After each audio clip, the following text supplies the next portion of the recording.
Cinema recap presenting bad sister. तो कहानी की शुरुआत में हमें जेसन नाम के इस लड़के को दिखाया जाता है और यह है इसकी बहन साव और यह है जेसन की गर्लफ्रेंड जिसका नाम है सारा। दूसरी तरफ हमें सिस्टर सोफिया को दिखाया जाता है जो आज इस स्कूल में न्यू टीचर के रूप में ज्वाइन हुई है। तभी वहां पर बड़ी सिस्टर आ जाती है जो सिस्टर सोफिया को स्कूल के बारे में बताने लगती है और उनसे कहती है कि इस स्कूल में टीचर्स की बहुत कमी थी, आपका शुक्रिया जो आपने स्कूल में ज्वाइनिंग ली। जिसके बाद बड़ी सिस्टर सोफिया को उनकी क्लासरूम की तरफ ले जाने लगती है। तभी वहां पर जेसन आ जाता है जिसे देखकर बड़ी सिस्टर सोफिया से कहती है कि ये आपकी क्लास का एक स्टूडेंट है, इसका नाम जेसन है और यह एक बहुत ही पॉपुलर सिंगर भी है और यह हमारे स्कूल में किसी सेलिब्रिटी से कम नहीं है। वेल जेसन सिस्टर सोफिया से बस ये कहकर वहां से चला जाता है कि मैं आपसे क्लासरूम में मिलूंगा। लेकिन सिस्टर सोफिया को तो जेसन पहली नजर में ही पसंद आ गया था। अब इसके बाद हम क्लासरूम में देखते हैं जहां सारा काफी खुश होते हुए जेसन से बात कर रही होती है। तभी वहां पर सिस्टर सोफिया आ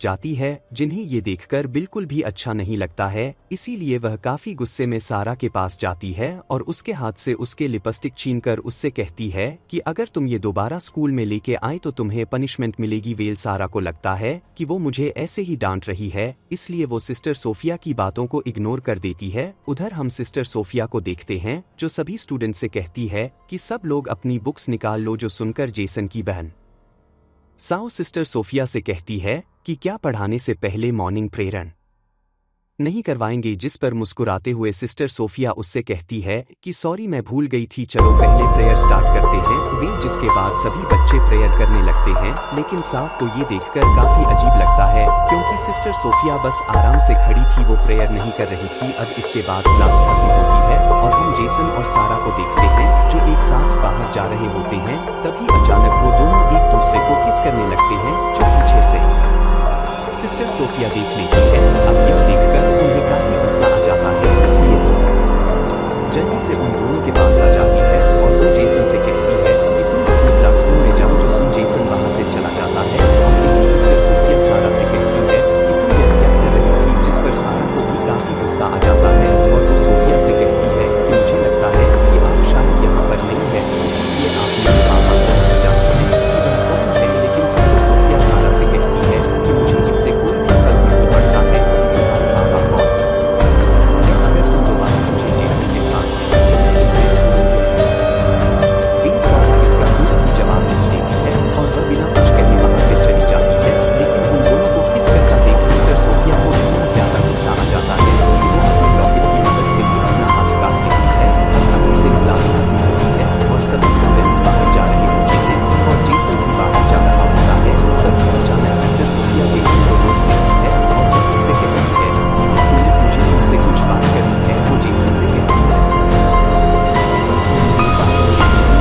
मुझे नोट्स बनाने में तुम्हारी थोड़ी मदद चाहिए। लेकिन जेसन उनसे कहता है कि स्टूडेंट्स को टीचर्स के केबिन में जाने की अनुमति नहीं है, जिस पर सिस्टर सोफिया उससे कहती है कि तुम उसकी टेंशन मत लो, तो वो मैं संभाल लूंगी, तुम बस आ जाना। वेल जिसके बाद हम सिस्टर सोफिया को देखते हैं जो अपने कमरे में अपने सारे कपड़े उतारने लगती है और वो जानबूझकर अपना गेट खोल देती है। उधर से जेसन भी उनके कमरे की तरफ आ रहा होता है और वो जैसे ही उनका गेट खोलने की कोशिश करता है वो देखता है कि गेट पहले से ही खुला हुआ था। जेसन सोफिया को आवाज मारता है लेकिन जब अंदर से कोई भी जवाब नहीं आता है तो वो थोड़ा सा गेट खोलकर अंदर देखने की कोशिश करता है तो सोफिया छोटे कपड़े पहनकर अपने पैरों में क्रीम लगा रही होती है, जो देखकर जेसन खुद को बिल्कुल भी कंट्रोल नहीं कर पाता है और वो चुपके से सिस्टर सोफिया को देखने लगता है। उधर सोफिया भी मुस्कुराते हुए जानबूझकर जेसन को यह सब दिखा रही थी। अब इसके बाद हम रात को सिस्टर सोफिया को देखते हैं जो चुपके से स्टूडेंट्स के हॉस्टल के अंदर जा रही होती है, लेकिन पीछे से बड़ी सिस्टर भी उनके अंदर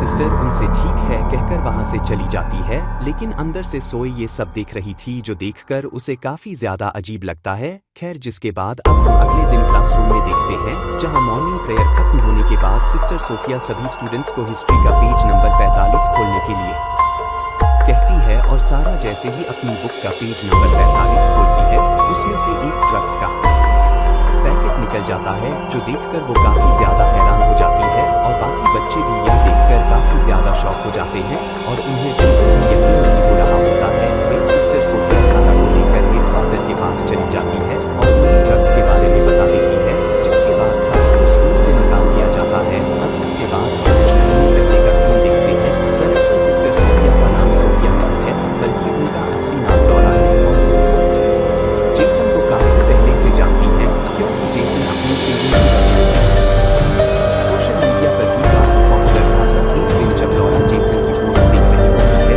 तभी वो देखती है कि जेसन ने पोस्ट कर रखा है कि उनके स्कूल में एक न्यू टीचर आ रही है, जिनका नाम सिस्टर सोफिया है, और सिस्टर सोफिया और कोई नहीं बल्कि लॉरा की एक फ्रेंड थी। यह देखकर उसके दिमाग में एक आइडिया आता है, इसीलिए वो जल्दी से सिस्टर सोफिया के पास चली जाती है, जहाँ वो देखती है कि सिस्टर सोफिया अपनी कार में सारा सामान पैक कर स्कूल जाने के लिए रेडी हो रही है और उनसे बातें करने लगती है।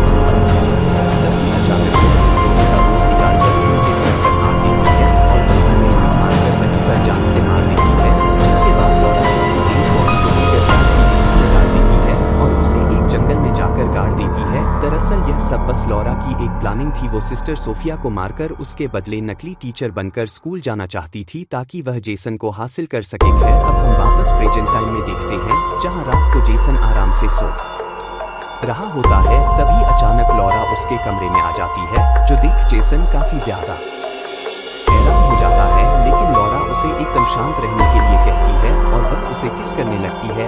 ऐसा नजारा देखकर जेसन भी खुद को कंट्रोल नहीं कर पाता है, और वो भी किस करने लगता है, लेकिन थोड़ी देर बाद ही वो उठकर वहां से जाने लगता है, और वो लॉरा से कहता है कि सिस्टर सोफिया यह सब बिल्कुल गलत है। लेकिन बेचारे जेसन को ये कहाँ पता कि उसकी ये सिस्टर सोफिया अपनी हवस मिटाने के लिए यहाँ पर क्या काम करके आई है।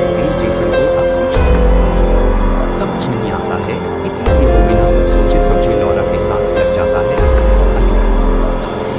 लॉरा को देखते हैं, जेसन के जाने के बाद वो उसके कमरे के अंदर चली जाती है, और वो उसके कपड़ों को लेकर उसे सूंघने लगती है, लेकिन तभी अचानक पीछे से जेसन की बहन साहब वहां पर आ जाती है, और वो सिस्टर सोफिया को सब करता देख लेती है, और वो उनसे पूछती है कि आप यहाँ पर क्या कर रही है, जिसका जवाब देते हुए लॉरा उससे कहती है कि मैं बस यहाँ पर चक्कर लगा रही थी, इसलिए मैं बस यहाँ पर चिल करने आई थी।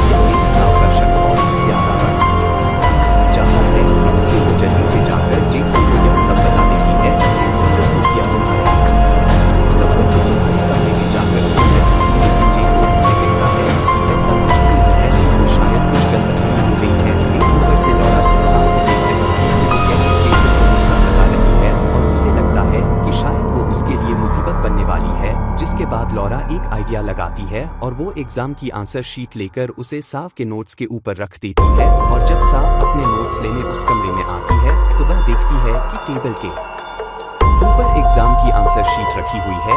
तभी अचानक पीछे से लॉरा आ जाती है, जो साफ से कहती है कि तुम यहाँ पर क्या कर रही हो, तुम यहाँ पर चीटिंग करने आई हो। वेल, अब साफ को इससे पहले कुछ समझ आता कि उसके साथ क्या हुआ है, लॉरा उसे बड़ी सिस्टर के पास ले जाती है, और वह उनसे कहती है कि ये चीटिंग कर रही थी, लेकिन बड़ी सिस्टर को बिल्कुल भी यकीन नहीं हो रहा होता है कि साफ ऐसी हरकत कर सकती है, क्योंकि साफ पूरे स्कूल की टॉपर थी। बड़ी सिस्टर साफ से कहती है कि मुझे पूरा यकीन है कि तुम ऐसी हरकत बिल्कुल भी नहीं कर सकती हो, इसीलिए वहाँ पर क्या हुआ तुम मुझे स्टार्टिंग से सब बताओ। तब साफ उन्हें सब कुछ बताती है कि जब मैं अपने नोट्स लेने क्लासरूम में गई थी, तो टेबल पर ही आंसर शीट रखी हुई थी, और वह बड़ी सिस्टर को सिस्टर सोफिया के बारे में भी सब कुछ बता देती है कि वह क्लासरूम में भी प्रेयर नहीं करती है, और वो डेली जेसन के कमरे में आकर तामझाम करती रहती है, जो सुन बड़ी सिस्टर को भी थोड़ा अजीब लगता है।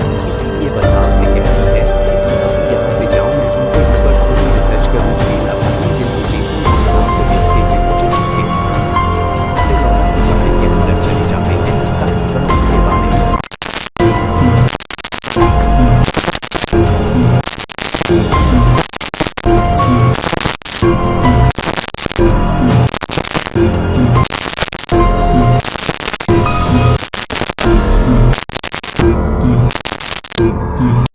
Thank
you.